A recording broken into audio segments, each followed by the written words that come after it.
This conference will now be recorded. Today we are going to discussing remaining 3 units, the reason of 3 units. Unit 4, helix traveling wave tubes, and Unit 5, waveguide components and its applications, and Unit 6, microwave solid state devices and microwave measurements. And coming to the Unit 4, the name, the first part we discuss about helix traveling wave tubes, and second part we discussing about M-type tubes. Coming to helix traveling wave tubes, this is extension of our helical antenna. What we observed in our antenna design operated at megahertz frequencies, and the helical antenna is operated in two different modes of operation. One is normal mode of operation, and second one is axial mode of operation. And that type of modes of operation, how the electromagnetic wave is propagated, we can observe.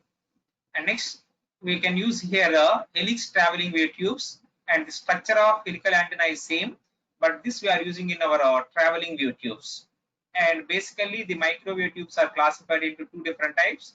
The first part already we observed in our third unit in the form of O-type tubes, and these O-type tubes we take in the form of two-cavity klystron, multi-cavity klystron, and reflex klystron oscillators.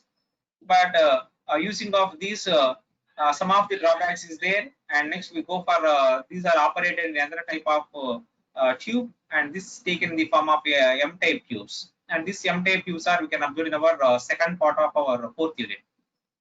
And then coming to the contents, what are the syllabus mentioned in our fourth unit related to helix traveling wave tubes and M-type tubes. And first we discuss about helix traveling wave tubes, and this is same related to that of our previous helical antenna operation, but we can express here in terms of waveguide analysis. In this case, we can observe what are the different types and characteristics of slow wave structures. And next, what is the structure of traveling wave tube, and what is meant by suppression of oscillations. And next, what are the different types of modes of propagation constants. How we are operating of traveling wave tube, what are the different types of propagation constants are required. Here the meaning of qualitative treatment means, but we don't require any derivations. Just you can list out what are the propagation, the nature of propagation constants is there. And these nature of propagation constants are taken from operation of traveling wave tube. And this is the first part. And coming to the second part is M-type tubes, and this is comes under the classification of microwave tube. The second broad classification, one is O-type and the second one is M-type. Coming to M-type tubes, we observed what about the introduction compared to our previous systems, and then what is meant by cross field effects. And then one of the example we are using in our M-type tube is magnetron. What is the definition of magnetron? What are the different types of magnetrons? And from this type we have depending upon the value of n, we have classified different types of magnetrons, but here we have required only for 8 cavity cylindrical magnetron. What is meant by 8 cavity cylindrical magnetron, and then how it is operated. And next, based on this magnetron, we can define two definitions and two derivation parts. One is Hull cutoff condition, and second one is Haar tree condition. And using the operation of magnetron, what is the condition is required to operate of magnetron for both the cases of Hull cutoff as well as Haar tree condition. And next, similar to that of waveguide, we can consider as a microwave tube. What are the different modes of resonance? And within these modes of resonance, what is meant by pi mode operation and separation of pi mode operation, and then its output characteristics. And this is our entire 6 units. Our fourth unit somewhat a less syllabus. I think from the first part we can completely one question, and second part completely another second question. And second question, since here they can asking about explain the operation of 8 cavity cylindrical magnetron. Otherwise, sometimes they can asking the derivation of Hull cutoff condition and derivation of Haar tree condition. And this is the syllabus for our fourth unit. And next, come to the next. First, we go for our helix traveling wave tubes. What we observed for previous case, what are the drawbacks of our klystron amplifier. And finally, we start with our two cavity klystron amplifier. Next, multi-cavity Klystron amplifier, and then reflex Klystron oscillators. And when we are using of that M type, O type of tubes, what are the drawbacks? First one is it operates between 250 megahertz to 100 gigahertz, and it is limited by only high Q resonant circuits. But the bandwidth is also narrow band. It is a narrow band device compared to our M type tube. The bandwidth of the device is also narrow. Next, another drawback is the interaction is distributed with standing waves. These are all the some of the drawbacks we observed for when we are operating of our two-cavity Klystron, multi-cavity Klystron, and reflex Klystron oscillator. And next, before start with our helix traveling wave tubes, what is the significance we can observe here? And for that case, we can observe the significance means for broadband applications. But up to now, already we say the previous microwave tubes belongs to the O type. What we are saying, these are belongs to the narrow band. But we can improve the bandwidth of the system for depending upon the applications of microwave frequency operated for radar satellites. For that applications, we have required a bandwidth is broadband, and wider bandwidths are required. And in order to representing of that wider bandwidths or broadband applications, for broadband application, the helix traveling wave tube are almost exclusively used. But what are the application I told for these are for broadband, where as for high average power, we can observe the radio transmitters and the coupled to the traveling wave events are commonly used. And then next, what is the types and characteristics of slow wave structures, and what are the characteristics of traveling wave tube? And we can observe here in the class already we write for some of the diagrams. What are the different types of structures of slow wave structures? And these are all the examples. One of the slow wave structure is helical line, means the shape of the line we drawn in the form of helical shape, and this is the one of the example of slow wave structure. And second one, this is folded dipole, folded back line, and these are taken in the form of a digital version of in the form of ones and zeros like this. And next, this is the one of the slow wave structure we are using in our traveling wave tubes is a zigzag lines, means the transmission of our data in the form of this zigzag line. And another one is interdigital line, and this is the representation of interdigital line. And finally, this is the one of the system we are using corrugated waveguide, and this corrugated waveguide system we are using here in order to represent of our system how the data is passing for slow wave structures.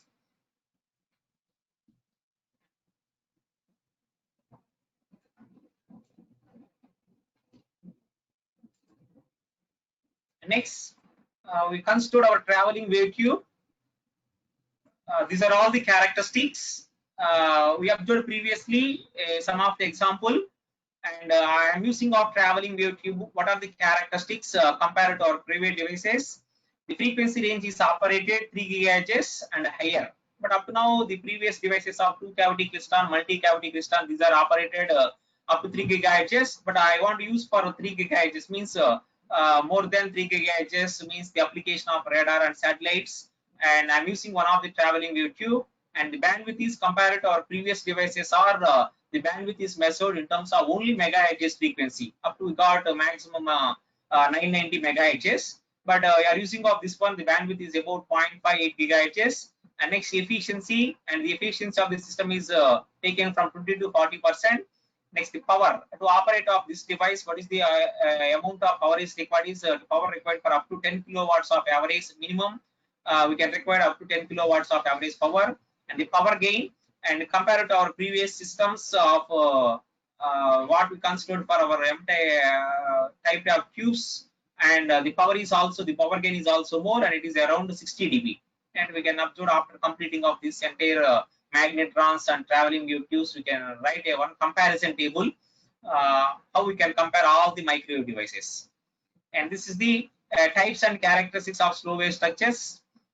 And what are the commonly used for the system for the ordinary resonators and slow wave structures construction for producing large gain and wide bandwidth. And one of the advantages of the system, this magnetron cavities are around the outside, and circulators from one cavity to another cavity are also easily transmitted. Each cavity represents one half period, and wave moves from around the tube of velocity which is less than 0, and wave velocity approximately equals to the electron velocity. And then this is the general structure of traveling wave tube. Here you can give the input. Before input we are taking as electron gun, and the input means this is we take for our entire microwave tubes. The input is applying in the form of a radio frequency signal.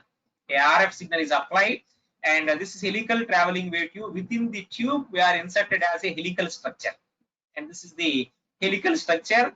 And this helical structure you can also call as a helix, and this helix is a formation of to operate in both normal mode and axial mode of operation. But we know the definition for normal mode and axial mode.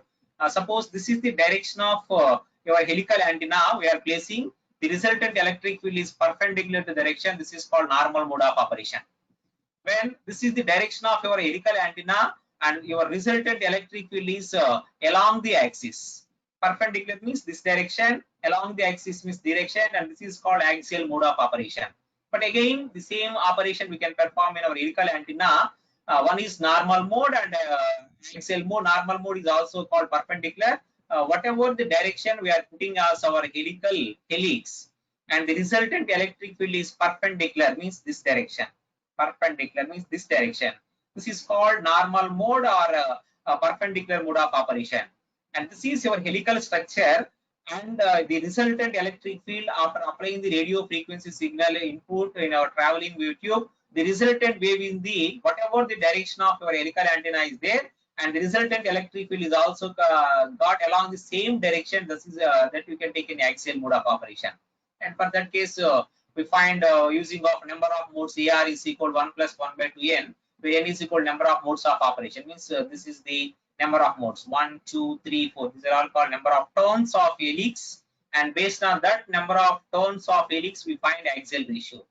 In this case here we can apply the input in radio frequency signal and electron gun, and in this case we can collect the output of output at output side, and one is taken from the data from anode to cathode and cathode to anode. How the electromagnetic waves in the form of radio frequency signal is propagated we can observe. In this case, what we observed in our class, the diagram for helix traveling wave tube, we draw in the class. This is the structure of your helical antenna, helical traveling wave tube, and here we can observe one side your input, one side we can measure as output, and this is the input we are applying, and this is we can take as a number of turns, and these are represented in the form of helix, and in between attenuator we can put as our system, and then we can operate up our system. This is the we can observe. And in this case we are deriving some of the expressions for helical traveling wave tube amplification process, and this amplification process is done from the graph between omega versus beta. And this is already we observed for previous case of omega versus beta. This is omega is taken along y-axis, and along x-axis is taken as the different phase constants of beta.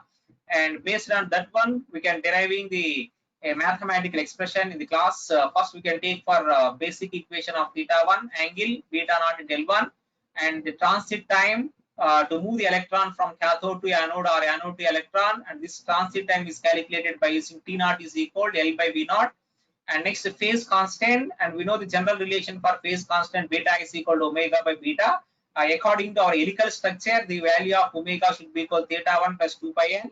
And this can be represented in terms of length and modes, beta naught plus 2 pi n by L. And this is for a synchronized value. And next, this is force on electrons, F is equal to minus E and E. And this energy, we can take E is equal to minus del V. And this is Ez.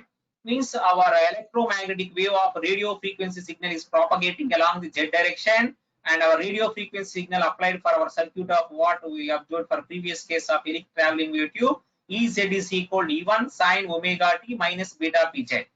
And using of this signal, we are doing the operation. First, we can find out the force of electron. F is equal to E into E, and F means M into dV by dt minus E into E means your signal, your radio frequency signal, what we are applying for the input of your helix traveling wave tube. And then we are doing of differentiation function, and this is already we observed in our class. Finally, we got this is the relation for the total electron V equal E1 by M into WE. And next, here we find two fields already I am saying in the form of normal mode as well as axial mode. And first I am calculating for convention current for axial field, means the resultant field as well as your helical structure placed in same direction. And this is the expression we got for the current I is equal J into beta I naught by 2 V naught. And similarly for axial electric field, again using the same expression what we take the previous case, and this is the value finally we can upload the electric field E should be equal minus gamma square by gamma naught Z naught divided by gamma square minus gamma naught square, where this gamma naught square means propagation constants. And according to our syllabus, we can observe for when we operate of Hertz traveling wave tube, we have 4 propagation constants, and those 4 propagation constants are taken from amplification process, how the radio frequency signal is transmitted in a helix traveling wave tube from cathode to anode in the form of helical structure, and we are developing the 4 propagation constants in the form of gamma 1, gamma 2, gamma 3, gamma 4. And here these are called nature of the 4 propagation constants. And this nature means when the radio frequency signal is propagate inside the helix traveling wave tube, how we can observe the nature for each and every propagation constant. And for that nature of the propagation constant, how we can explain of all those things by using of 4 propagation constants. One is in the form of gamma 1, and this gamma 1 should be equal minus beta E C by root 3 by 2. And next gamma 2, and this is opposite signs, we got the same function, but 4 different cases in the form of 0 0 0 1 1 0 1 1 where the phases are varying with 180 degrees phase shift. And this is gamma 1, gamma 2, and then gamma 3, gamma 4. And these are all the 4 propagation constant when the helix structure is operated in a traveling wave tube. And this is one of the important question they can asking for part A. Write the expressions for propagation constants in helix traveling wave tube. Just you have to list out all these 4 propagation constant, gamma 1, gamma 2, gamma 3, gamma 4 value. And gamma 1 and gamma 2 is a combination of both real and imaginary terms. What about the radio frequency signal we are propagating inside the helix traveling wave tube? And based on that one, we are operate 2 propagation constants are in the form of real and imaginary terms, and 2 are taken in the form of remaining 2 expressions of gamma 3 and gamma 4. But we can expect maximum this question from part A. What are the 4 propagation constants in TWT? Means you have to list out of all those 4. And this is our helix traveling wave tube. When I am using of this helix traveling wave tube, what about its advantages? And this is already told. This is wide band. Wide band means we are operating greater than 3 gigahertz. These are all operated our system, especially the applications for radar and satellites. The first one is bandwidth is large. Next, high reliability, high gain, constant performance in space propagation, high duty cycle. Duty cycle means the time, how much amount of time the electromagnetic waves stay inside the traveling wave tube when we are delivering the radio frequency signal from cathode to anode.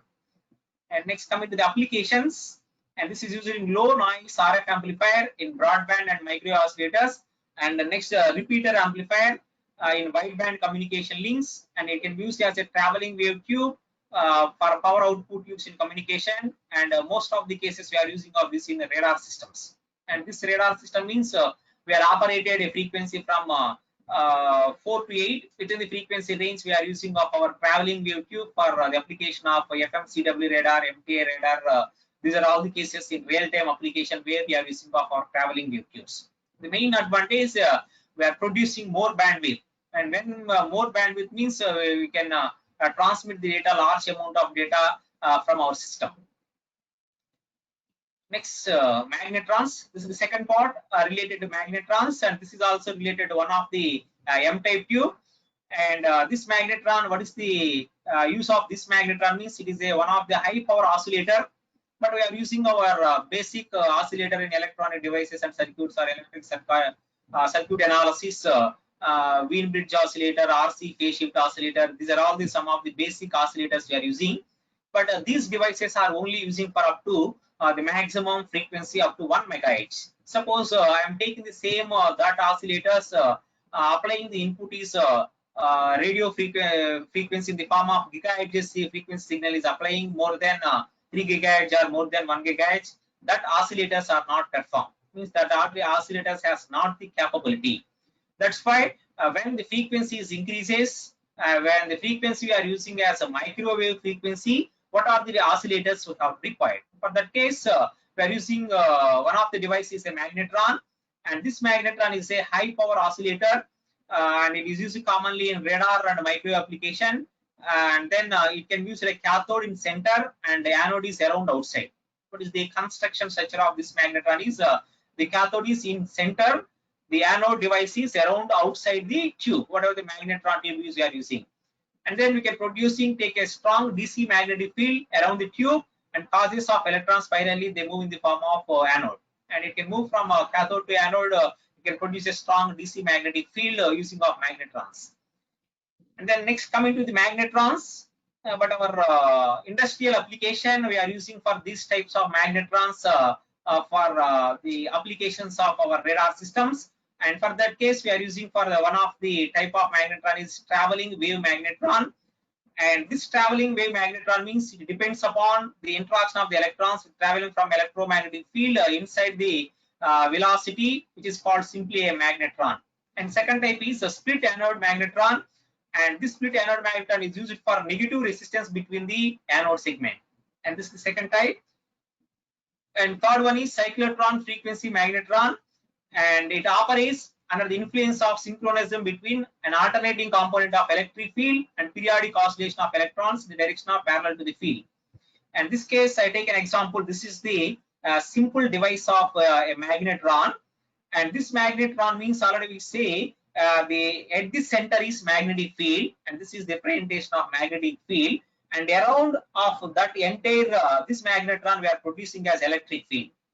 And this case we are combining the effects of both electric and magnetic field. The electromagnetic wave is propagated inside the magnetron. We are observed some of the conditions here. When both fields are existing, in that case the electron may have dissimilar path depending upon the strength of E and H, the strength of electric and magnetic fields. And I take the first condition. If E greater than H, the electrons reach at the anode, but the path will be bent because of small magnetic field. But the condition here is E greater than H means the strength of electric field is high. The strength of electric field is high means the strength of magnetic field becomes low. When the strength of magnetic field becomes low means when we are traveling of these devices, at the end of the anode, the path will be bent shape. And this we can observe in our later diagrams. And next, another condition, I take a reverse. If the strength of magnetic field is high and the strength of magnetic field is low, the electrons return back to the cathode. And this is the case observed within the magnetron. The magnetic field has high strength. But we take our previous devices of our helix traveling wave tube. That case, compared to magnetic field, the strength of electric field is more. The domination of electric field is more. And coming to our magnetron devices, compared to our electric field, the magnetic field has a dominate condition when this is a center point and remaining all other anode cavities or anode systems are around of that one. And this case, the center point of magnetic field represent as high. And for that case, we can observe what we draw in our classroom. The magnetrons, what are about the different conditions. This is the basic magnetron, and these are all observed in our notes. And these are all the basic types, and these are all negative resistance devices. And this is the simple device what we draw in a class. Suppose this is depending upon the value of n. When n is equal to, we write as 2. N is equal to 3 devices. N is equal to 4 devices, cavity devices. N is equal to 5 cavity devices. These are all called as cavity resonators, and this is the method of RF output. And this is the condition. We can take one equation. This is one of the important equation. And how to find the relative phase of our magnetron? The value of phi v should be equal to 2 pi n by n. When n is equal to 0 plus or minus 1 plus or minus 2, we are varying different values up to n by 2 minus 1 values. And in this case, the value of n, small n is equal to n by 2. And the value of phi v is equal to pi. But this we know already. I'm saying your M-type tubes, the total phase should be equal to 180 degrees, 90 clockwise direction, and another 90 anti-clockwise direction, the total phase is 180 degrees. And depending upon these n values, we are writing whether it is 2-cavity klystron, 3-cavity klystron, multi-cavity klystron. We are writing some of the expression depending upon the modes, how we can represent of these cavities. And but our syllabus, they can asking for 8 cavity, but you are using the value of n, you write for 8 cavity device. And this is the general diagram for where we are using in our practical applications or the physical equipment of the magnetron. This is also available in our microwave lab, and when we are doing our lab in microwave engineering, we can observe this type of components how we are using. And next, this is already told what we draw the diagram for center point is cathode, and this is a representation of outside is anodes. And these are all the different types of devices what we are seeing in our class notes, cross section and electrical paths in normal operation, and this case representation of second case also the cavity magnetron. Next, within the cavity magnetron, another important thing is one of the condition we are going to derive, and this condition is Hull cutoff condition. And before deriving the Hull cutoff condition, in which condition we are calculating of that one means a cavity magnetron is the most commonly used magnetron because of it is the one of the cross field device, and it can produce both electric and magnetic fields are perpendicular to each other. And for that case, we have to derive the Hull cutoff condition. Finally, we got the expression for VC. V means voltage, C means cutoff. Hull cutoff voltage. This value should be called E by ATM. This is mass of the electron, and B square, small b square, 1 minus A square, B square total whole square. And this is magnetic flux density, and this A and B are related to our cathode and anode fields. Just we can observe how we are deriving the final expression. Just I'm taking the expression only, and this is Hull cutoff condition, and this is the basic equation for our Hull condition. VC equal E by ATM of this function. B is magnetic flux density, and this A and B are anode and cathode radius, mass of the electron. And first we take how much amount of when we are traveling of radio frequency signal from cathode to anode in magnetron. What about the force? The force is calculated by using the basic mathematical equation F is equal BeV. And then along the direction of phi, the force will become phi F phi equal E BV rho. Means why I am writing the components of phi and rho means this is a cylindrical cavity magnetron. The cylindrical components are rho phi Z. That's why our entire analysis, what about the condition you are going to derive, these are represented in terms of rho and phi, but not in x and y or not in r and theta. This is cylindrical coordinate system. That's why you represent in terms of rho and phi. And then next I am taking the expression here. First, how we can take as a torque. The torque is a combination of rho and phi, and just to substitute the value of your phi expression. And next I want to find out torque means you have required angular momentum. This is already we know, and this is angular velocity and moment. We can find out this called d phi by dt m rho square. And next I want to find the rate of change means we are applying a differentiation function of your angular momentum.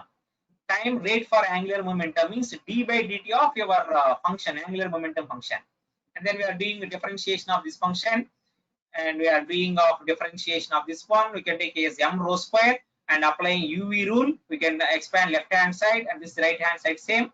Again, we substitute our v rho value, and we can doing of this differentiation and integration, and finally we get the condition and substitute our rho values of inner radius and outer radius. And this is already done in our class. And finally, we got the expression for this the Hull cutoff voltage condition for magnetic field equal to 8 V naught m by E whole power 1 by 2. This is velocity, mass of electron, and this is electron. And B and A are outer and inner radius. And this is taken in terms of Hull cutoff voltage, means in terms of condition of VC. And this is the value we can check from this relation. We are find out of the value of V. And the value of V equal finally we got E by 8m square B square of this one. And this is one of the important question, definitely asking for our 4th unit. From one compulsory question, derive the mathematical expression for Hull cutoff condition. And similarly same, the next one Hartree condition. And this Hartree condition means again this is also extension of our previous what we can observe Hull cutoff condition, but a little bit change. and this is measured in terms of magnetic field condition, and this is total energy, and this total energy we are calculating for our components. So one is for theta dash and another one for phi dash. The components of taken in the form of rho phi components, and again we can equate into equilibrium condition. Static energy should be equal to kinetic energy, and both energies are equal, and find out the values for different condition, and you substitute the values, and this is the final expression for we got for Hartree condition, BdVm for 1 by 2 eta. This is the efficiency of the system, Va square. But the same what we follow for previous case, again same derivation we can observe. And from these two we can expect one essay question definitely. From part A, helix traveling wave tube, what we can observe, this helix traveling wave tube maximum they can asking what are the types of slow wave structures. Means we can represent different types of structures, or draw the types of slow wave structures. And this is from part A. And coming to the part B related to magnetron, and this magnetron means they can ask in the question from explain our 8 cavity magnetron operation, or otherwise derive the equation for Hall cutoff condition or Hartree conditions. And then next, this is the comparison table for our total system. Comparison table I considered for whatever the microwave tubes we discussed in our third and fourth units. The first two, one is what are the klystons, means these are belongs to all our O-type tubes, 2 cavity, multi-cavity, and reflex klystons. And the second two belongs to traveling wave tube and magnetrons. These are belongs to the M-type tubes. And I'm comparing different types of parameters where we are using of the different types of applications depending upon the application area value we are using for our microwave tube. And the first component is frequency, and I take for frequency required to operate of our reflex klyston is 10 megawatts. And next to frequency required to operate of our traveling wave tube is 1 to 10 gigahertz, and next to operate the frequency for magnetron is 1 to 25 gigahertz. And we can observe for basic frequency what are the tubes we are using, how we can operate it. And next this is traveling wave tubes and magnetrons. Next, coming to output power, how much amount of power is required to operate of these devices is 10 megawatts. And this is operated compared to previous device, the power is required low, order of kilowatts, and this is operated to order of several kilowatts. But to operate this first device is a megawatt of power is required. Means a large amount of power is required to operate of any klyston amplifier, any klystons. But somewhat compared to remaining, less power is required. Next, coming to the efficiency, and for reflex klyston we can take for 10%, and this is for 20%, and this is for 30 to 60% efficiencies we have obtained. And coming to the applications, these klyston amplifiers are used in oscillators and amplifiers. And next, traveling wave tubes are used in oscillators and amplifiers. And coming to magnetrons, only we are using for oscillator purpose only. And when it is not acts as the amplifier, it can only act as the oscillator. Oscillating means we can take off a devices off without giving any input signal except generate a waves. We can observe in RC phase shift oscillator for such devices. But that operate in megahertz, but these devices are operated in gigahertz frequency. And for that case, magnetrons are only used for oscillators. This is nothing about our fourth unit. The first part related to helix traveling wave tubes, and second part related to magnetrons. Next, coming to the textbooks, you referred for these. One is Leo textbook, standard textbook. The second one is Microwave and Radar Engineering by Kulkarni. Another textbook for the last one, Microwave Engineering by Radhakrishna. And these textbooks they can explain clearly for each and operation very perfectly compared to the remaining two books. But otherwise, we follow what I know. I'm telling in told in class notes. It is enough. Otherwise, you have to require any extra information. You go for the third textbook. It is very good. And coming to our next unit, waveguide components and its applications. And here, waveguide components. Components means suppose we go for we are designing anything in society, but it is a combination of several components.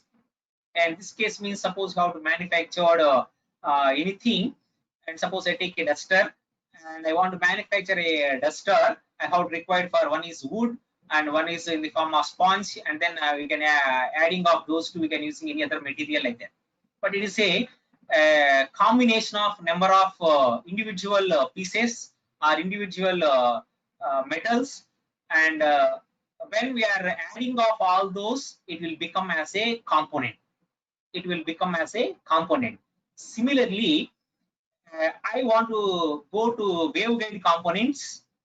Before, I want to know some of the terms related to that waveguide components. And you have to take for your waveguide component means these are take in the form of different types of junction components, not single device. When individual device are joining, it can form a component, and this is taken in the form of a waveguide component. But in order to formation of that type of components, two individual components in between, what are the devices we are using to connect off that one. But suppose I take a paper and I want to paste that paper in a book. I take a gum and I fill a gum in paper and then paste it in a book. This is the method for to paste off the paper in a book. Similarly, two individual devices is there and two individual components are there, or two individual pieces is there, but you want to manufacture a new waveguide component, you have to connect off those two components. And suppose I take what we discussed in our first unit of waveguide components. One is rectangular waveguide, one is circular waveguide, and suppose I want to connect off rectangular waveguide and circular waveguide. How to connect? And for that case, we have to require the components. In that case, that's why before go to the waveguide components, we learn some we are going to learn about some of the basic components. What are the basic components are required to connect off to individual waveguide devices, and it will become as a component. And then next, after manufacture of that particular component, how it is operated, and then what are the applications of that components.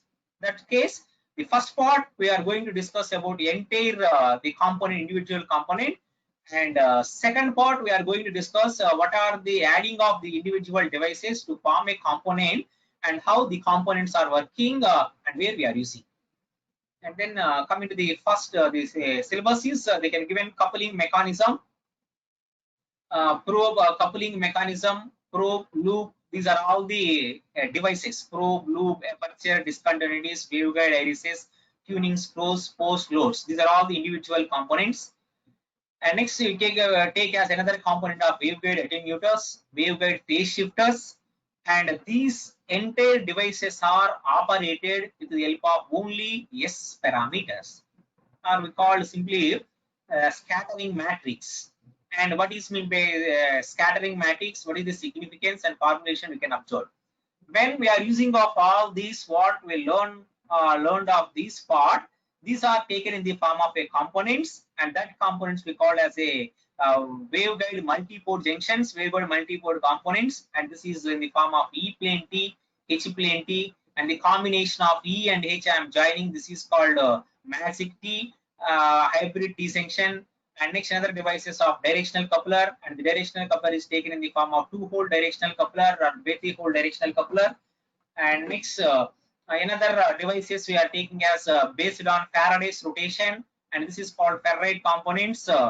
Based on ferrite rotation, the ferrite components are classified into three different types: gyrator, isolator, and circulator. And how we are evaluating the S parameters of these ferrite devices of gyrator, isolator, circulator. Similarly, waveguide multi-port junctions of E plane T, H plane T, magic T, and directional coupler. But once we learn one S parameter calculation for start with E plane or H plane, remaining all procedure is same. But depending upon the ports, we are using the 2 number of ports or 3 number of ports or 4 number of ports, only the S matrix is changing. But this is our syllabus, and from this unit, the first part they can ask me from part A, define coupling, or define draw the structures of probe or loop, aperture type. These are all the devices.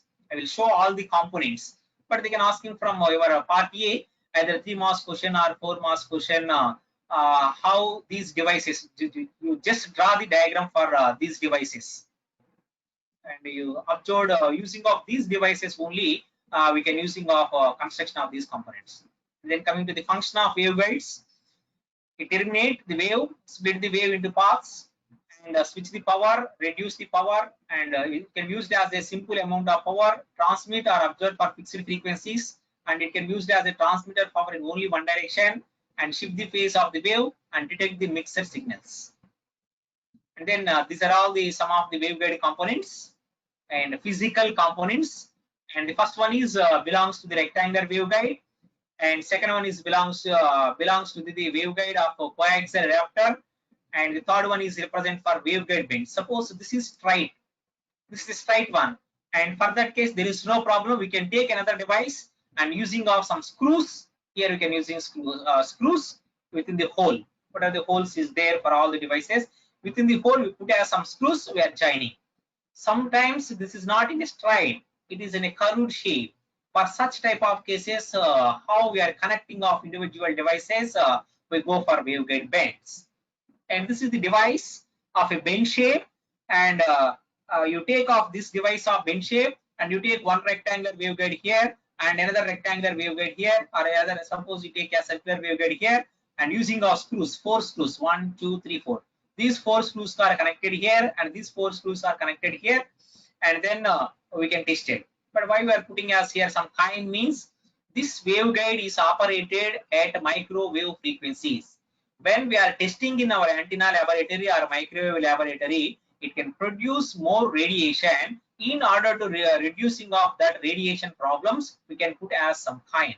When we put off this kind, it can reduce some a little bit of radiation. It absorbs the radiation. Whatever the experiment we can perform, we put in the form of these metal of coins like this. That's why in laboratory purpose, we are testing of our antennas or microwave devices to put off these kinds. And this is a component taken from foreign coins, or you can put as any other kind, but you are using the coin to reduce the radiation problems. And next, this is I told what is meant by probe, and this is a simple device. We are connecting of our probe. This is your waveguide, and this is your coaxial line. This is in the form of a curved shape, and this curved shape device we are connected here. This is a curved shape device. Inside the waveguide we have to put, and this is in the form of some probe type. But here we know for the length of the waveguide should be represented in the form of these devices is lambda z by 2, where lambda z means guide wavelength, but we know the formula for lambda z. Based on that one, we can find out the length of the waveguide. And next, tuning screws. Screw means this is the example for screw, and again you take a waveguide, and this is the position of how we are placing of a screw. Means this is a red color what I am drawing here, and this is represented as a screw. To insert this component, this component, this component, this component, individual components is there, and when these individual components are placing one top by another, when we are placing of that one, when you are connecting with the screw, this entire device is connected.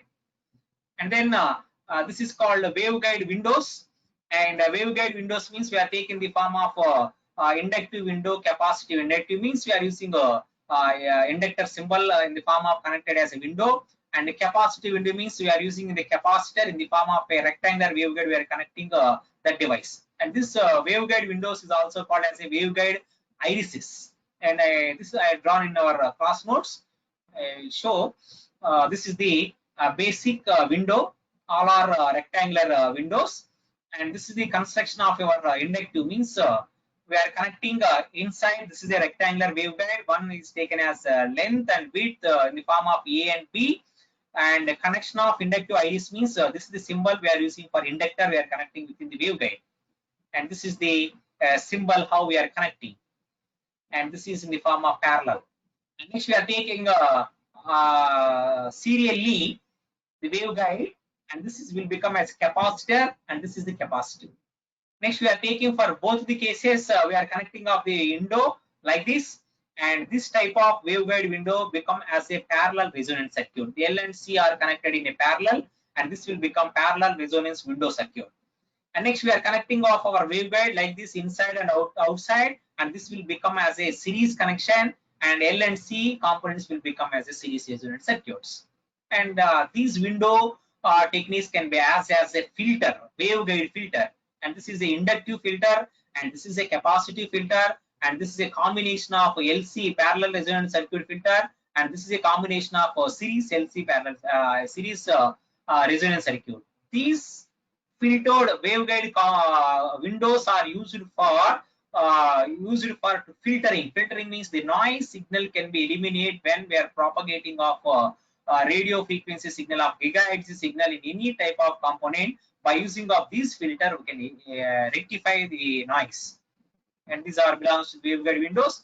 And next, waveguide bends. What I am saying here previously, bends means basically according to our construction, we are using the form of E and H shape.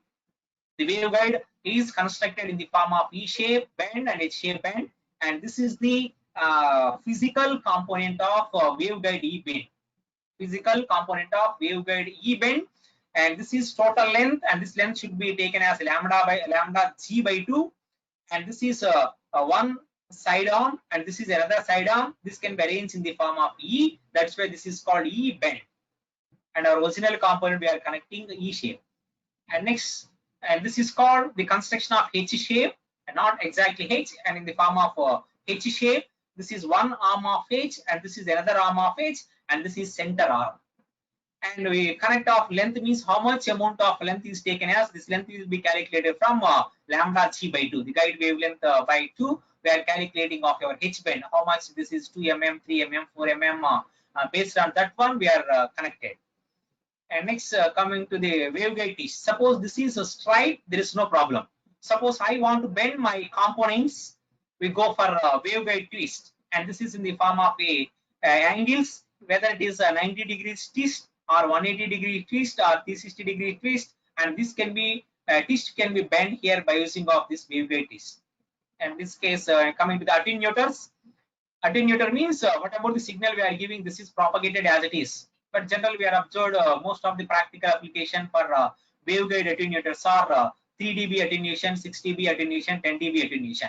And these are the three available components is there in our laboratory.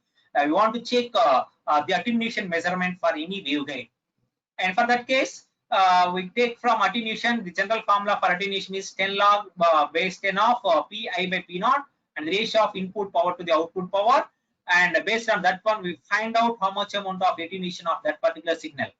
But coming to the practical application, or the types of waveguides we taken in the form of resistive cord type or rotatory band type. These are the two different devices of waveguide attenuators. And we can observe the diagrams, physical diagrams. These are all the practical applications we are using of our waveguide resistive cord, and this is called the representation of this. First one is called your rectangular waveguide. We are connecting our resistive cord. The symbol is called a resistive cord, and connections of number of slots and variable precision, variable attenuators like this. And coming to this is for a rotatory condition means you take from input transition, fixed transition, rotative transition, and again fixed and then output. Input to output we are using in the form of a circular shape and in the form of rotatory, and this is based on the angle, how much of angle is there, and these are connected physically in laboratory purpose as well as construction of rotatory band type. And then the last components are waveguide phase shifters, and these waveguide phase shifters are classified into dielectric phase shifter, next speed type phase shifter, and rotary phase shifter. But this is directly connecting of these devices to find what type of application I want to connecting of my system. And phase shifter devices are find a wide applications of our testing and measuring system. But whatever the waveguide component we are designing, that particular waveguide component can be easily tested in our practical applications. I want to test, we have required one of the component is a waveguide phase shifters. These waveguide shifters are using of these waveguide phase shifters, we can easily check the test connection. Whatever the waveguide component you are manufactured based on the basic things, or otherwise you are designing a new thing, and we want to test that waveguide divide is working perfectly or not, and we are using one of the component device of phase shifters to test for practical applications. And these practical applications for in the form of phase shifter type, speed type phase shifter, and rotary phase shifter, and these are all the some of the physically testing of your devices, and these are all the shifter I take for dielectric phase shifters. And this is the combination we are using for low loss dielectric material. We are using depending upon your material of FR4 substrate or Rogers substrate, or any textile material or copper material, depending upon that one, the dielectric losses are changing. And this radiating slot means whether we are placing which direction, and this will become. And this is the physical structure of your dielectric phase shifters. And this is again taking for different angles, input output same diagram, just shifting the phase. And this is 45 degrees, and next again 45 degrees we can take plus 45 plus 45 90 degrees, and again 45 degrees, and adding of this one we can become 135 degrees, and we can take from total system how the rotary phase shifter is accepted. Then, and up to this, this is the first part of all our components. We can observe the first part of the system. And just you learn what is the diagrams of each and every component. But most of the case, we can expect from part A, the question from either 3 marks or 4 marks, just asking the definition, what is meant by screw, post, tuning, or waveguide phase shifter, or waveguide discontinuities, or waveguide window. But otherwise, they can ask you draw the symbols of the devices, or otherwise asking classify waveguide phase shifters. But you write the type of these, and next classify waveguide windows, and means you can take capacity window, next inductor window, series LC, and parallel LC.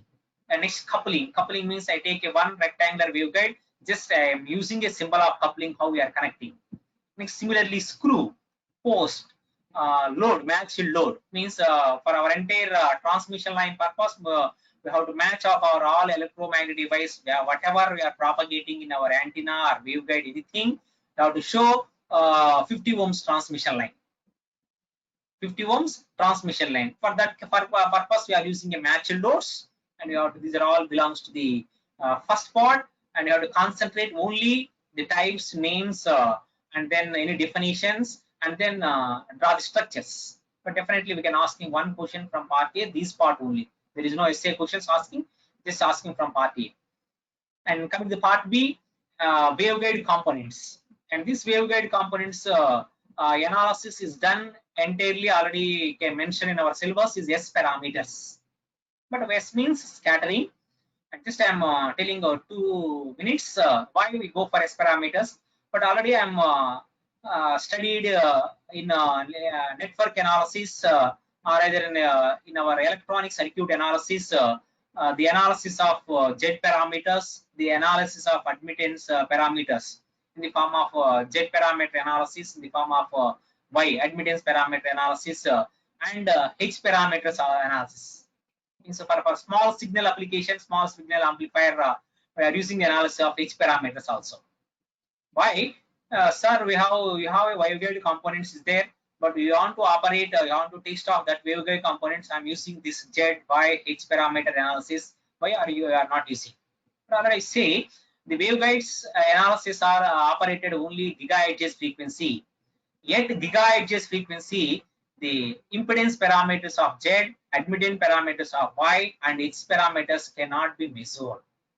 At gigahertz, when the frequency is greater than 1 gigahertz, these parameters has not the capability to measure the power, how much amount of power is transmitted in that particular waveguide component. This analysis is very difficult when the frequency is greater than 1 gigahertz. That's why we go for S parameters, means scattering parameters. Just I go for the basic representation in the form of input side. This is output side. This is the system of testing, disposable test, and this is not conclude directly as parameters. We can perform a test only. After performing the test only, and the S parameters are suitable for analysis of waveguide components. that you can write some of the relations, but you know for how to write these relations you learn in our network analysis. This there can represent VI voltage and current, but here also same. We represent the how much amount of voltage and how much amount of current of our particular device, and according to our equation, the output side represent with B, and in this case the parameters are become in terms of S parameters as well as A. A means our input parameters, where we measured S parameters means S11, S12, S21, S22. The meaning of S11 means input applying at port 1, the output is also measured at port 1. Suppose you take S12 means the input is applying at port 2, second point will become as input. This first point will become as output. S12 means input applying at port 2 and the output is measured at port 1. Means you are using of your device for different cases, we have to find out the power. Different cases where you find out the power by using of S parameter analysis. That's why this is the some of the problems. Already told for H, Y and Z parameters. We take this is S11 means reflected wave. We called simply reflected wave or transmission coefficient. Sorry, reflection coefficient. And S22 this is called output side reflection coefficient. And this is port 1 and this is port 2. This is transmitted section and this is received section. DUT here the meaning of DUT means device under test. And which component you have to test it here, whether it is E plane, H plane, magic T, or hybrid T junction, or we can take as a directional coupler, or you can take as isolator, gyrator, circulator. These are all your devices you have to test here. And then what is the advantage when we are using of S parameters? And gain will be calculated, and how much amount of loss is there, the losses is also calculated, and next the reflection coefficient is also calculated, and relatively easy to measure compared to H, Y, Z. S parameters are easy to measure, and cascade S parameters for multiple devices at a time, and this is can be analyzed by using of CAD programming. CAD means computer aided design, means one of the softwares like CST software and HFSS software, IE3D software, FICO software. These are all the available softwares.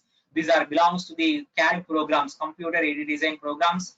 And this entire physical what we are implementing theoretical part, this can be implemented practically. At the end of the section, I will show one example what I done in our software.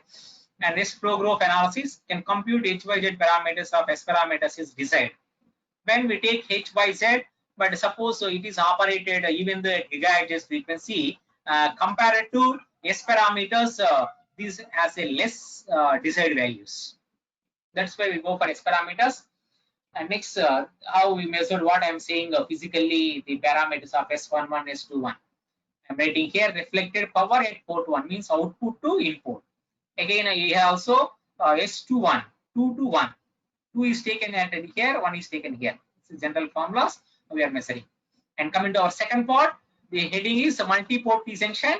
And the multi-port T junctions are classified into E plane T, H plane T, and the combination of E and H we called as a hybrid T junction or magic T junction or EH plane T junction. And E plane means suppose you take a rectangular waveguide. You know rectangular waveguide. Rectangular waveguide has a combination of length and width. When we are cutting along the length, it will become as E plane T. When we are cutting along the width, width means narrow direction. In that length, how length has a high value compared to breadth. But you take rectangular means you take this, you take suppose like this. This is called length means A. This is called B. Along x-axis, we cut the waveguide, and this will become E plane T, your waveguide. And in y-axis, we cut the waveguide component, and this will become as H plane. That's why this is called long dimension. Means x-axis means we take as a length along x-axis height. Along y-axis is a small length, and this will become as a narrow. And that case, you cut for along x-axis, it will become E plane T. This you have to remember, it is very easy to analyzing. And you cut along y-axis means y direction, and this will become width. And width component, this will become as these junctions. And coming to these are all the physical components we can observe for E plane T. E plane T. This is the symbol for E plane T. Here port 1 means here we can apply the input port 1 here, and it is delivered to port 2 and port 3. This is in the form of E shape. That's why we call E plane T. And next we go for this is H, means this is input is applying at port 1, this is port 2 and port 3. The input is applying at port 1 and this is delivered to port 2 and port 3. And this case, how we measured up all these, we can using the device. And this is called hybrid T junction. And this hybrid T junction means it is a combination of both E plane and H plane. But the previous devices has 3 ports: port 1, port 2, port 3. This is a 3-port device. And this 3-port devices has S parameters are 3 by 3 S matrix. Next we take for H plane T, and this is again 3-port junction. Again we got as S matrix is 3 by 3. And we go for this is H plane combination of E and H, and you take this one, and this will become E. Breadth side it will become E, and you are cutting it the width side, it will become as H. And this is the E, and this is H, and this is port 1, port 2, port 3, port 4, and magic T hybrid T junction. E plane T junction has 4 ports, and this S matrix of this will become 4 by 4 S matrix. And coming to the E plane T, first I go with the H plane T junction, and this is the arrangement. And I'm taking directly what we saw in our classroom for E plane T junction using the properties. And the first one I take is the ports 1 and 2 of the main waveguide called collinear arms, and port 3 is called H arm or side arm. And coming to the properties, and it is a 3 by 3 S matrix, and the S matrix will become S11, S12, S13, and these are all the components. Our aim is to solve the S matrix. What about the value of this? Coming to first property, S matrix means you write S, and according to our arrangement, we can arrange the first one is because of plane of symmetry. And because of plane of symmetry means this is E plane, port 1, port 2, port 3, and input is applying port 1, and these are arranged in the form of plane of symmetry. According to plane of symmetry, the S matrix of S12, we can upload the graph. What I'm saying here, S12 should be equal to S13. For that case, S12 should be equal to S13. This is the first property. Next, symmetry property means Sij equal to Sji. We can write all this one. Next, port 3 is perfectly matched to the junction. When the port 3 is perfectly matched to the junction means S33 equal to 0. Substitute all these 3 conditions in our S matrix. And then next, using a property of unitary property S into S transpose, which is equal to identity property. And here you can solve R1 C1, R2 C2, R3 C3, and R3 C1. We can got here, and according to this, we can substitute some of the values. We got the values of S11, S12, S13 according to our property. And using of this one, we got this is the S matrix, the scattering matrix of your H plane T junction. After solving using the main 3 properties, one is taken in the form of symmetry property, and next you can take as port is perfectly matched to the junction, and next unitary property of S into S transpose is equal to I. We can solve this. But suppose you want to know the powers, we are taking in the components of B and A. B is output power, A is input power. That's why this is 3 by 3 device. I'm writing B1, B2, B3. And A means 3 by 3 device will become A1, A2, A3. Your S means what about the S matrix you got of your H plane T junction or E plane T junction? We got of this S matrix. And in this case, we find the powers B1, B2, B3. For different cases, we got the values. This is all we can solve in our class. And just the first one procedure remaining all are same. Remaining all procedure, but depending upon ports are it is only different. And coming to the E plane T junction, again same. You are connecting off your E plane T, and this is a construction of E plane T. Port 1, port 2, port 3, and this is port 3 side arm, and this is connected in the form of V shape or width of the direction. And this case again we got the S matrix using the same property, but this is the physical what we draw in our classroom. We board the diagram. Again this is the power flow, and again using the properties here this is S matrix, and according to our scattering coefficient this is connected opposite direction. Opposite direction means previous case will become S13 equal to S23. There is no phase shift. But this case we can connect it in opposite direction, it will become negative sign. This is the only property changing, remaining all are same. The next one same, perfectly matched with junction S330 using a symmetry property Sij equal to Sji. Next you write your S matrix. Next you go for unitary property, you write S into S transpose which is equal to I. Again you solve taken in the form of R1 C1, R2 C2, R3 C3, R3 C1, and you can solve all the S11, S12 components, and then we can substitute your values here. This will become S value parameters of the matrix. And again, you want to find out the powers, you go for B is equal to S into A, B1, B2, B3, S matrix and A, and you find B1, B2, B3 for different condition, we got how much amount of powers. Using the device, you find the S parameters, we can easily find out how much amount of power is going to your 3-port device. What we draw the device of your E-plane diagram. Suppose you take, this is the diagram. This is port 1, this is port 2, this is port 3. When I am giving some port 3 a 60 watts of power, and this 60 watts of power flow to the your E-plane T junction, how much amount of power will goes to the port 1, how much amount of power goes to the port 2, how this E-plane T junction is working, and this will depending upon these mathematical expression, we can easily calculate the powers for how much amount of power is there in each and every port, how it is transmitted, whether it is total power is transmitted or some of the power is wasted, we can easily find out. Next coming to the combination of magic T means the combination of E and H. Already show for physical component, but again you take here is a port 1, port 2, port 3, port 4. And here port 1, this is called collinear arm, this is called one side we call E arm, and top one is called E arm, bottom one is called H arm.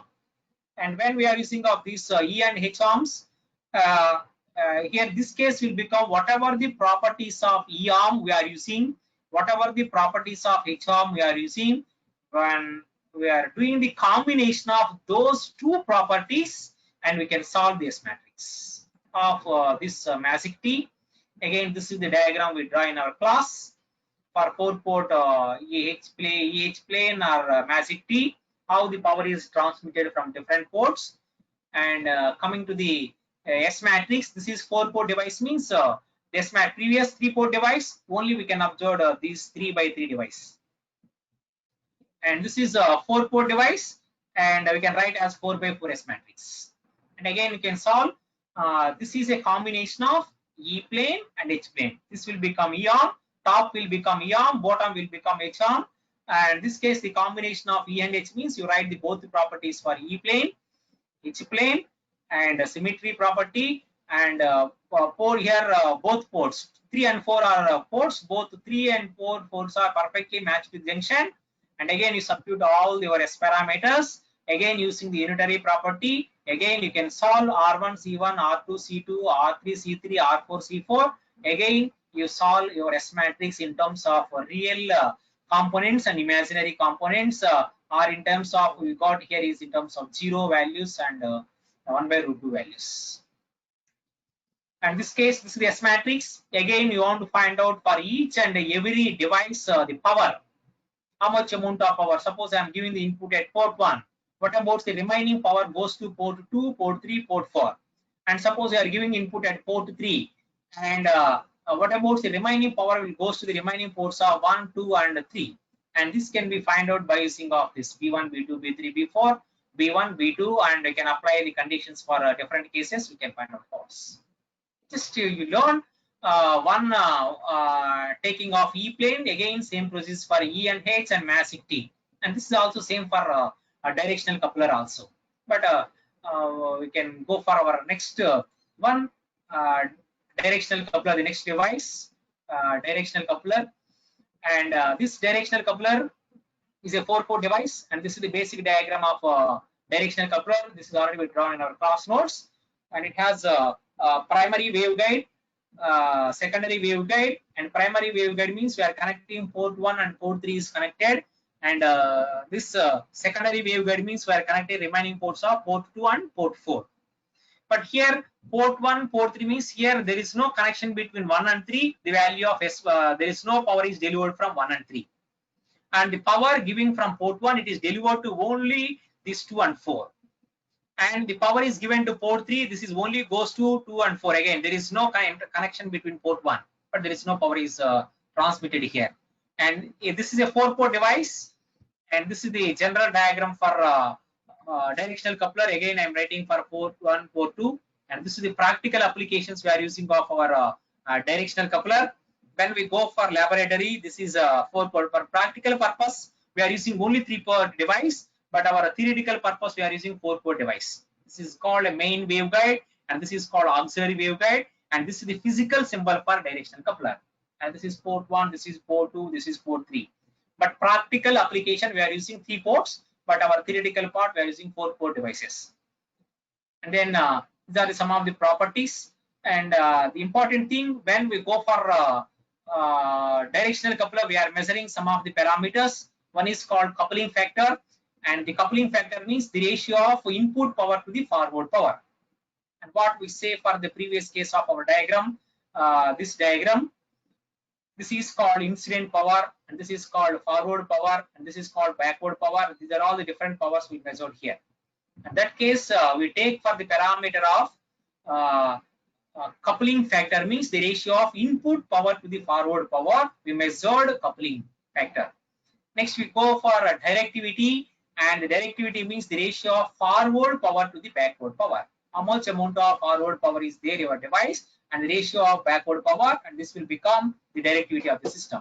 Next, isolation, and the adding of those two, this will become as a coupling factor. For directivity will become isolation. And again, this is the S matrix of directional coupler. Again, using of same properties, we are calculating S matrix of directional coupler. Again, directly I am writing S parameters, and then using the properties, same property, symmetry property, and coupling between the proper devices, and then unitary property. Again, you can solve R1 C1, R2 C2, R3 C3, R1 C3. Again, you solving all the components. Finally, got your S matrix is in the form of real part and imaginary components. Some part is 0 and P, some imaginary components of G. This is also we can solve in our class, and this is about directional coupler. And from these 4 E plane, H plane, magic T, directional coupler, we can expect one essay question compulsory. Either A complete 16 marks here or 15 marks question, or otherwise some given A part we can derive S matrix for E plane, H plane, or directional coupler or anything.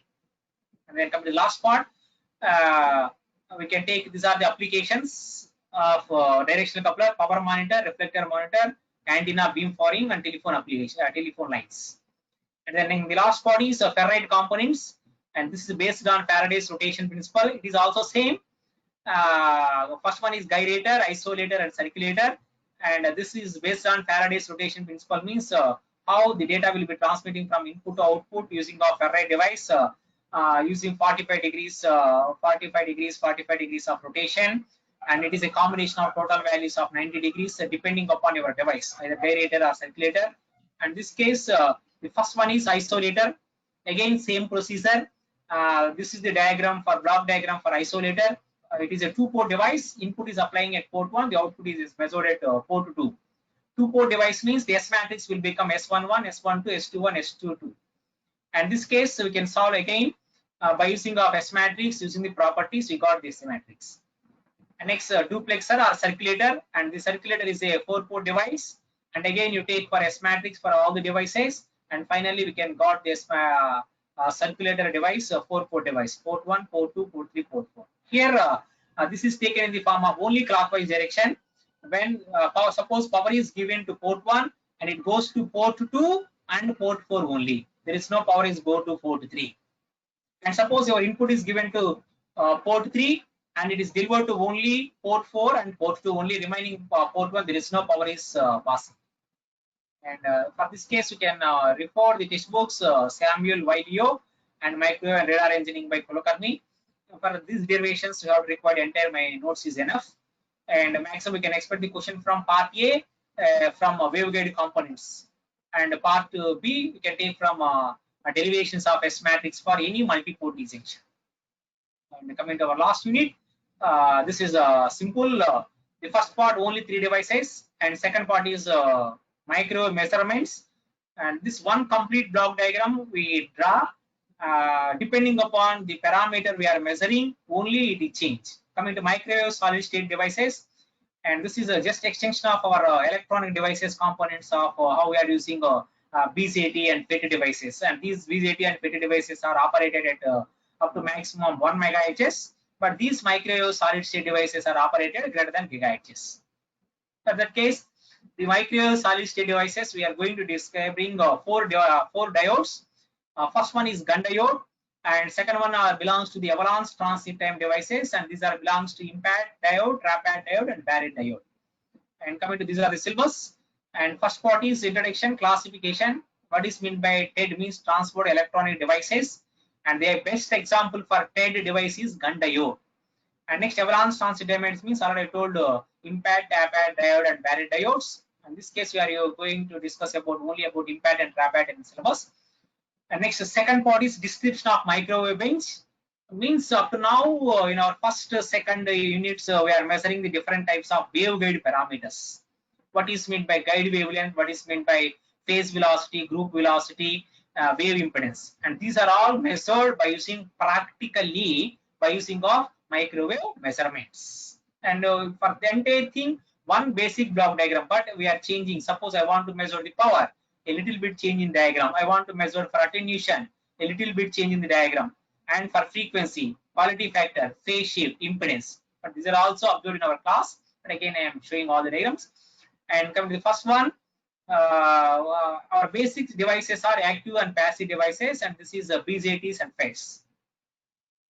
BZT and FET device, and the applications of these devices are broadband application, transponders, microwave receivers, pump sources in parametric amplifier, and radar system of CW means continuous wave, and also using in digital circuits of combinational and sequential circuits. And this is what is meant by Gunn diode. And this is the one of the devices of basically belongs to our look like a PN junction diode. The same here also we take a construction of Gunn diode, and again we are varying the input voltage and varying the its corresponding current, and draw a graph voltage versus between voltage versus current. But this voltage we are measuring from suppose 1 volt up to maximum of 10 volts. What about its current? And by using of that graph, we are measuring the two parameters. So what about its threshold voltage and threshold current? Threshold voltage means maximum peak current we call as a threshold voltage, and this can observe from our graph. And this is the physical device of Gunn diode, and this is the construction, and this is the diagram. Along x-axis we take as a forward voltage means voltage, and y-axis we take as a current. And this is the case when we are varying the voltage from suppose 1 to 10 volts. When increasing the voltage, when some particular point up to we got as some maximum, again decreasing the voltage we can got the minimum like this. In this case we can observe the peak point. This peak point is called threshold voltage, and again this is operating voltage again, and this is peak voltage means maximum voltage, and this is called value voltage, and this is operated with VW theory, U value theory, upper value and lower value theory. And this is the modes of operation. This is already know. We draw a diagram in our class, this one. And we take for DC bias voltage input signal, and we can measure the threshold voltage, the sustained voltage is transit time, and we can observe for different conditions when T less than T0, T equal to T0, T greater than T0. And these are the modes we called transit time. This is our input signal. Delay time, coincident time. Delay time means T less than T0, or coincident time means T is equal to T0, and LSM mode means T greater than T0. And this is our input RF signal. And depending upon our condition, we are reducing the. This is the T greater than T0. We can increase the signal. Less than T0, we can reduce signal. And total T equal to T0 condition, we can observe this one. This is called LSA mode. And then next we can take for avalanche transit time devices. These are device impact diode, trap-pad diode, Barrett diode. And coming to the operation, and this is the construction diagram of impact diode. and this case we are applying large negative voltage we are applying here. When we are applying large negative voltage to this device, it can produce as a high current. And when we're producing at high current, and number of holes and electrons are created at the junction point. But again, we are increasing the voltage. We can observe one of the graph. This is given our radio frequency signal input. When we are giving off this radio frequency input signal, and we can observe that this is at 0 voltage, we got as a maximum current, and we can take as a low voltage, and this case also we can observe the current. And when we can take from this is off of the cycle and this is remaining off of the cycle, here depending upon our operating voltage, when we are applying the large voltage here, we are connecting the formation of p plus n and n plus regions. When these regions are formation of electron and holes pair, and this is the graph we can observe for 90 degrees and another 90 degrees. Our avalanche transit time devices are negative resistance devices. When the meaning of negative resistance devices means it produce 180 degrees phase shift. For this half cycle, you can produce 90 degrees, and this half cycle producing another 90 degrees. When we are giving the input of the signal here, the combination of DC applied voltage plus RF voltage. This voltage plus RF signal, and this case, in that case, we got the maximum current at V is equal to 0, and this is the maximum for at cathode case V is equal to maximum, and this signal varying from cathode to anode, and between the pulses we are called as how the shift or current pulses dips at cathode. But again, next you take another positive half cycle here, another positive continuation of positive half cycle. Again that place here, this 0 position, we got another pulse. Again this maximum negative field case, again another pulse. This is already I told in our classroom. We draw for different cases. And next we are taking of this one. We have to find your device is working properly or not, and this can be defined depending upon your efficiency. And the efficiency is find out the ratio of AC power to the DC power, and we can observe the ratio of PAC to PDC. Means VA/IA. AC power means VA/IA, anode voltage, anode current. And this case also we can take as output side at VD and drift voltage and drift current, and the ratios of these AC voltage current and DC voltage currents, we can find out the efficiency. But using of this impact diode, it can become as a negative resistance device using one of the applications of our microwave. The drawbacks are it is a noisy device, but the tuning range is not good for gun diode compared to previous diode what we are operate of our gun diode, different modes of operation, and the impact diode has not a better compared to that gun diode.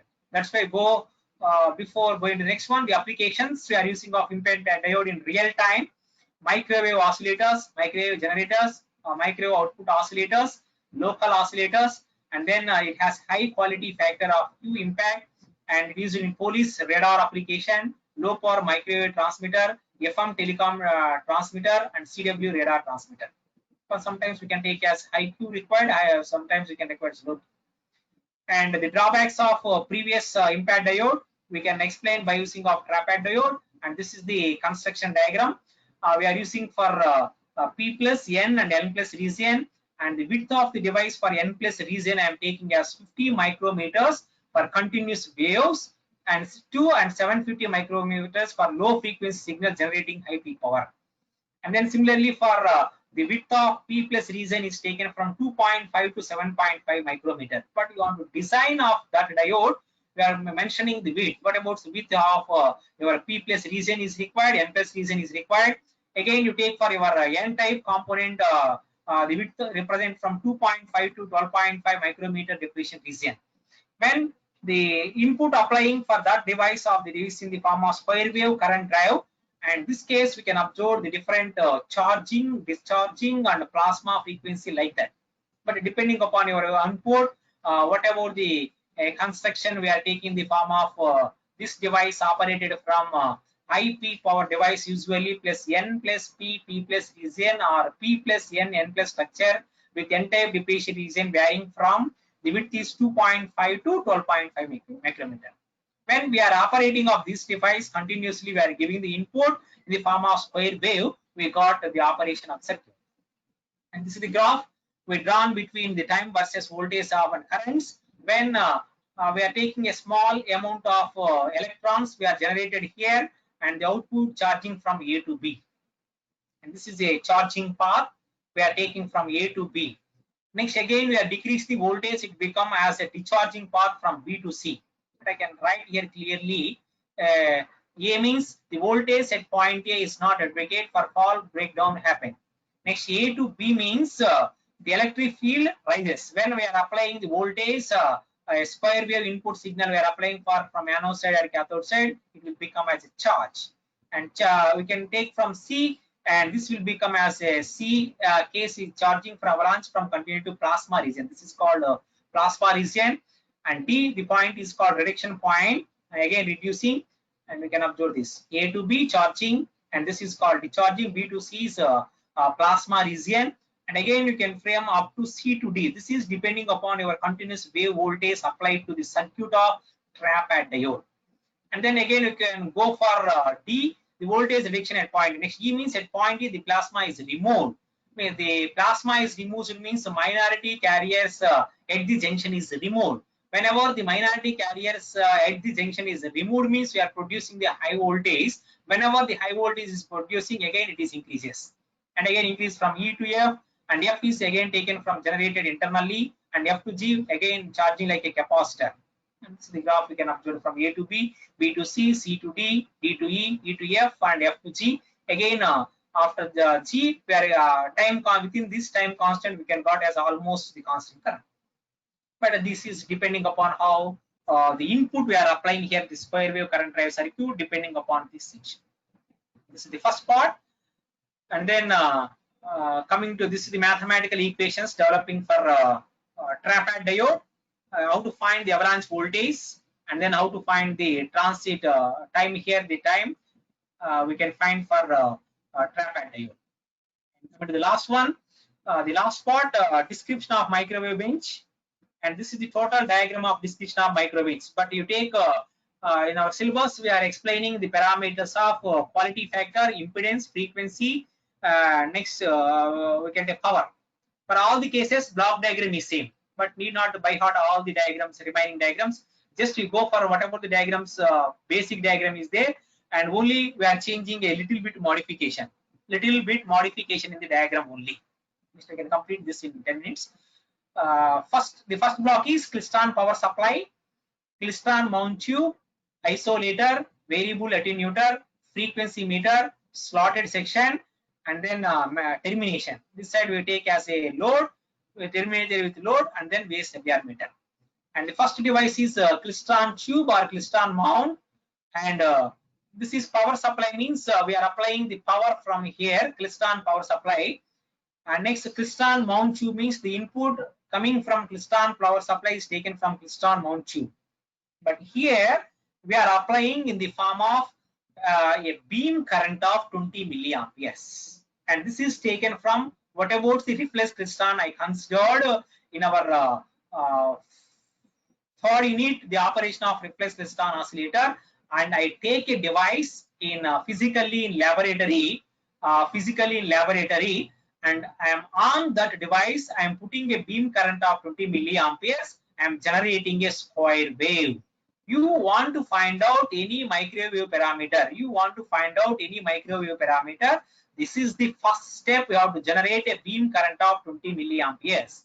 When we put as beam current of 20 milliamperes, generating a square wave, and you take for next device, this is called isolator.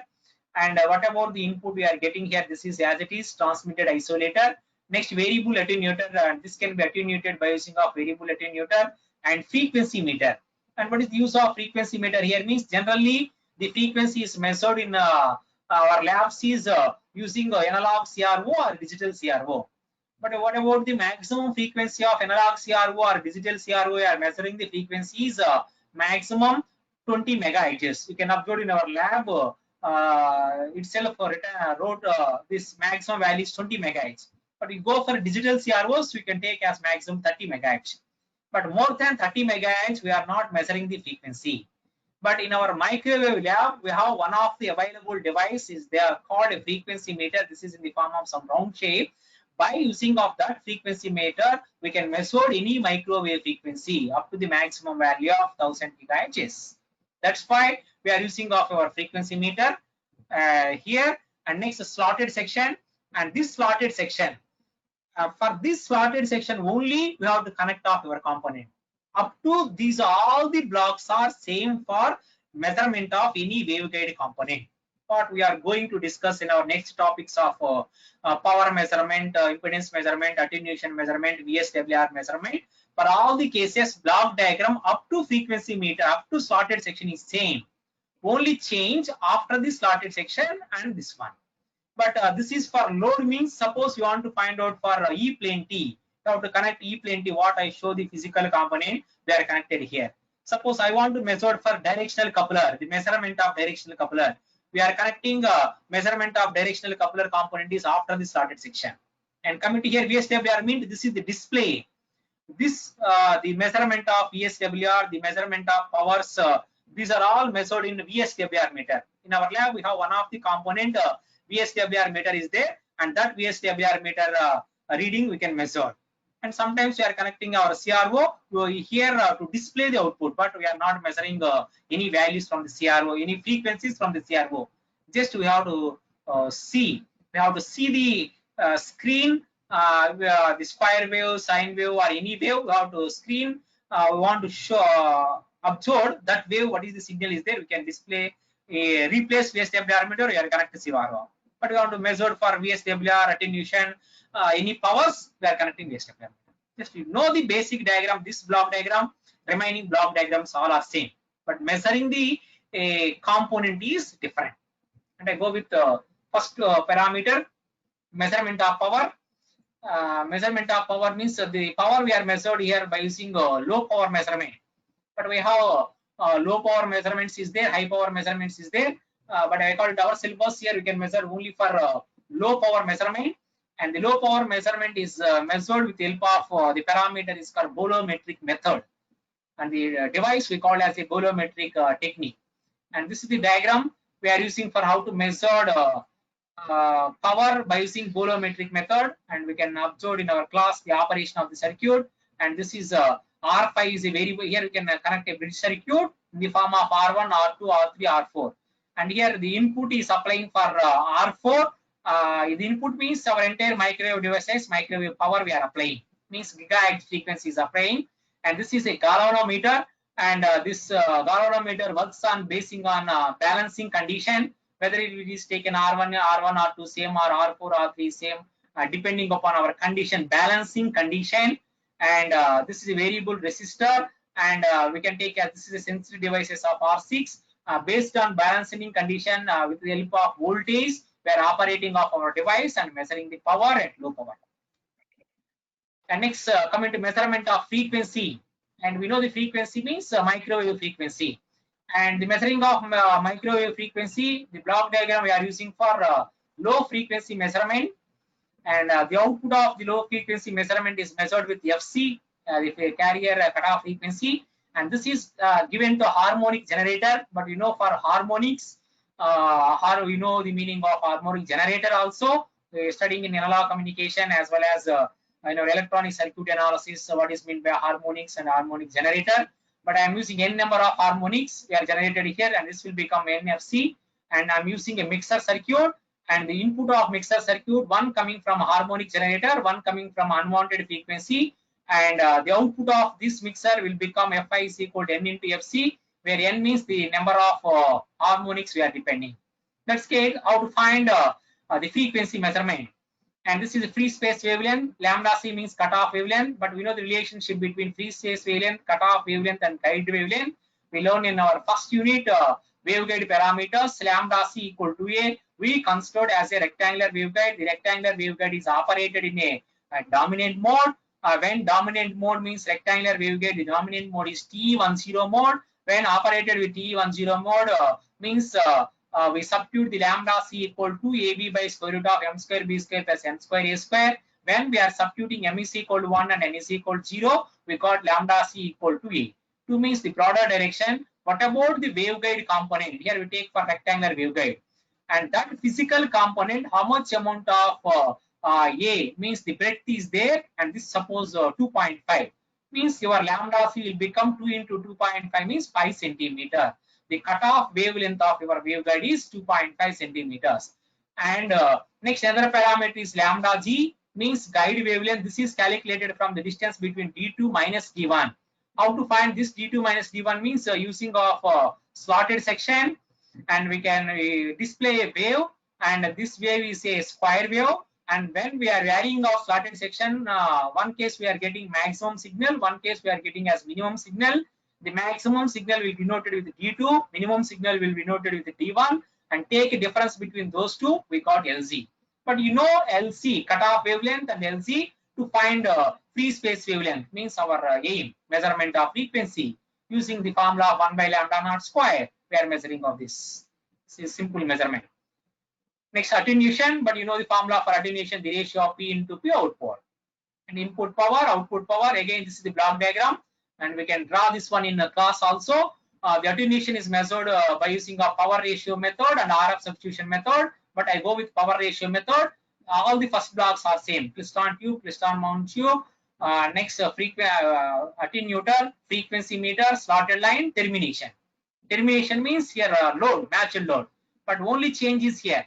For I want to measure power ratio method for attenuation, I am put as crystal detector, thermistor mounter, and power meter. And this power meter, we are measuring the values of input and output powers. And coming to the setup to power ratio method, instead of this is frequency meter and slotted line. Only I am changing one block for setup to device whose attenuation is to be measured. This is basic diagram. This is for which device you want to measure. I told already in the lab available devices are 3 dB device, 6 dB device, and 10 dB device. But you want to measure for 3 dB, you put as 3 dB. You want to measure for 6 dB, and you want to measure for 10 dB. Whatever the device you want to require, you put here. Device whose attenuation is to be measured. Whether you take depending upon your component. Remaining all are same. Remaining all the block diagrams is same. There is no change, a little bit change in the diagrams. And next, RF substitution method, again same. And again same the diagram, frequency meter, slotted section, termination. But again, network whose attenuation is to be measured. Again, 3 dB, 6 dB, 10 dB, crystal detector, the resistor mount, power meter. This is for setup 1, and setup 2. Instead of particular device, I'm using precision variable precision attenuator. And remaining again same, slotted line, termination, crystal detector, thermistor mount, power meter. Here, this is a variable device. Previous block, what we placing is variable device of 8 dB, 6 dB, 10 dB, 3 dB. But this you can put as a fixed one. So in setup 2, we can measure the attenuation. And main objective of attenuation, you put 3 dB attenuation here, and you perform an experiment in lab. After the power meter, again you got the same 3 dB attenuation or not. Maximum, obviously it is not got exactly 3 dB, we got less than 3 dB, 2.8, 2.8 like this. But due to the component inserted here, various losses, your setup or your doing experiment in open air or closed room, depending upon that one, we got some losses. We got for 3 dB around, we got 2.8, 2.5 like that. That we have to measure practically. That we have to measure practically, whether we are measuring the same what we observed theoretical part, we got the same values or not. And this is for attenuation. And similarly for VSWR meter, and VSWR means voltage standing wave ratio, and this value is always less than or equal to 2 for any device. And this can be measured for low VSWR and high VSWR. Low VSWR means which value is S is less than 10, and high VSWR means S is greater than 10.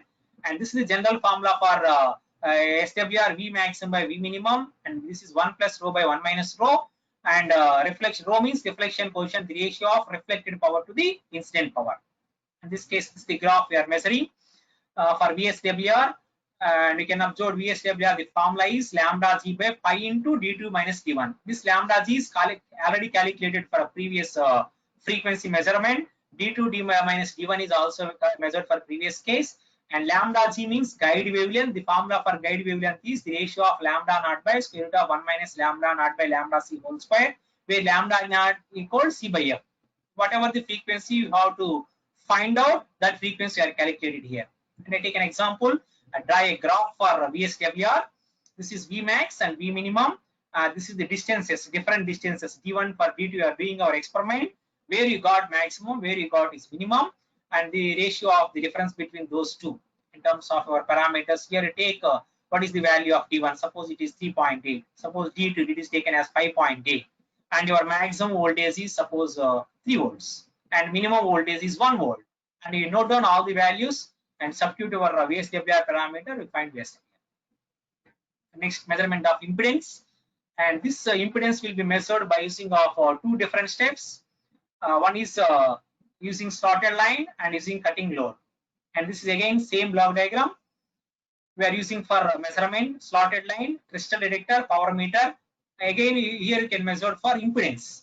With the same power meter, previously we are measuring power, but this case we are measuring impedance. And again, same attenuator, slotted line. And here you can take, instead of unknown load, we are taking with some shorted termination. And this shorted termination means we have to terminate with either 50 ohms load or anything. We can terminate it here. Again, we find out the measurement of the last parameter is quality factor. And the quality factor, again, same like that, crystal detector mount, crystal detector probe, attenuator, cavity resonator, detector, and power indicator. And this is the measurement of quality factor is done by using transmission line method, impedance method, and this transient decay or decrement method. And most of the cases we are using of our transmission method, but remaining methods are not using for our practical applications also. And this is the basic block diagram for how to measure quality factor. And for any microwave device, quality factor is the one of the important factor. And this quality factor we discussed about in our first and second units, what is meant by quality factor. And this quality factor depending upon the coupling, critical coupling, under coupling, over coupling. And this here just I take directly the block diagram. Microwave source means your input, attenuation measurement, and cavity resonant. Which type of cavity resonator we are using, either rectangular or circular cavity resonator. We can detect here by using of this detector of a quality factor, and then measuring the power, how much amount of power is required to operate of that particular device. We find out quality factor. And these are the mathematical graph we drawn for quality factor, frequency versus power. And you know already for take for minus 3 dB attenuation, we find the higher cutoff frequency minus lower cutoff frequency. We write some mathematical relation finally. And this is the final component of measuring of quality factor. The R for beamwidth, 2del should be equal plus or minus 1 by QL. And the loaded quality factor can be calculated by using of this relation, omega plus or minus omega by 2 into omega minus omega naught. And where unloaded coil, the quality factor of QL equal to Q naught. And this quality factor produce high amount of values for especially microwave devices. In this case, these are all the microwave measurements. And for this unit, we can measure the first parts microwave engineering by S. Wasuki, and this is one of the textbook, familiar textbook, especially for measuring of micro measurements. We have an experiments also is there, how we are doing in a laboratory, the manual, and another textbook also you can refer for microwave and radar engineering. And this is for your first part of the last unit, 6th unit, microwave solid state devices of gun diode, impact diode, and trapette diode. And you go for here, we can observe the question from one question from part A and one question from part B. Essay questions asking from part A, operation for gun diode or impact diode or trapette diode. And you learn that construction diagram and its operation of outputs. Operation of outputs. And come to the second part, they can asking another part A question and another part B question, essay question also.